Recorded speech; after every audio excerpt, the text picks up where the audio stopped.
We were part of a work package that dealt with collecting a lot of data about trust. So the first really important deliverable on our part was a data set of trust indicators, which covered 44 countries from 1980 to 2023.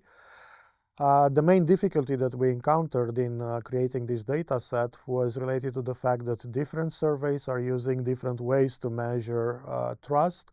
In some cases, the differences are minor, they're just using different scales, but in other cases, the differences also relate to the question being asked. We do have a statistical methodology, which is called harmonization, data harmonization, which works very well.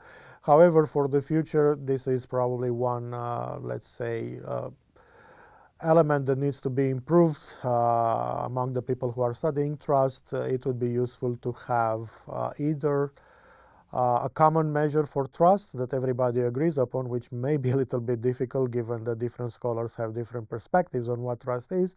The other solution that we propose is to have at least two different measures of trust in the same survey so that we can assess correctly which one measures which parts of trust. So that would be the first takeout. The second one that has to do with the measurement of trust, we discussed a lot during our project, during the 3 years of the project, about different types of trust. We discussed about rational versus irrational trust. We discussed about trustworthiness, allowing for people, for instance, to consider that a particular institution is trustworthy. And at the same time, given that people may not be happy with the performance of the institution, they would not trust the institution, even if they consider it to be trustworthy.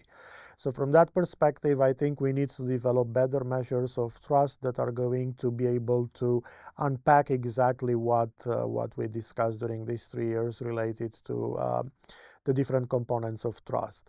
So these two main results would be related to challenges and measures and things to improve when it comes to measuring trust. Then for a third important conclusion on behalf of our team, the Romanian team, I would say that looking forward to what we should be doing when studying trust, we need to take into account the fact that the context in which we live has changed significantly over the last 5-6 years. When we started the project, AI tools were just starting to appear and become generally available to the population. Nowadays, they are widespread, and given the fact that people are using AI tools to generate text, to generate images, it's going to be problematic in the future for people to recognize whether the information that they receive is correct or not, whether it's true or not, whether it's written by a person, it's coming from an institution, or it's coming just from an artificial intelligence tool. And that we believe is going to be the main threat to trust in the near future, let's say in the medium term.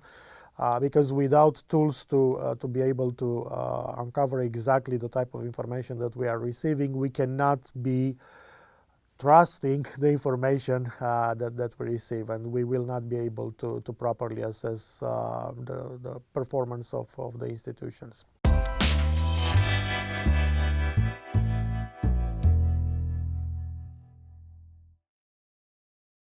I would say that there are several elements that we take into account when we have to make the decision to trust or not to trust an institution. And in order to facilitate that decision, we need a number of elements to take place, to happen. One of them is, of course, institutional transparency. We need the institutions to tell us what they are doing so that we can assess the performance. Second, we need to have free and fair mass media, which we take as a given in a democracy, but in some cases it's possible that some countries that are declining when it comes to democracy, that are moving towards autocracy, it's possible that mass media will become controlled by state or by other institutions, by other political actors. And finally, the third element that is really important is education. It doesn't matter that we have access to information. It doesn't matter that the mass media is free if the citizens are not educated and they cannot properly evaluate the information that they receive from the institutions. So all of these are in a way different levers that we can pull, that we can modify when it comes to trying to improve the level of trust of the population, of the citizens in political institutions.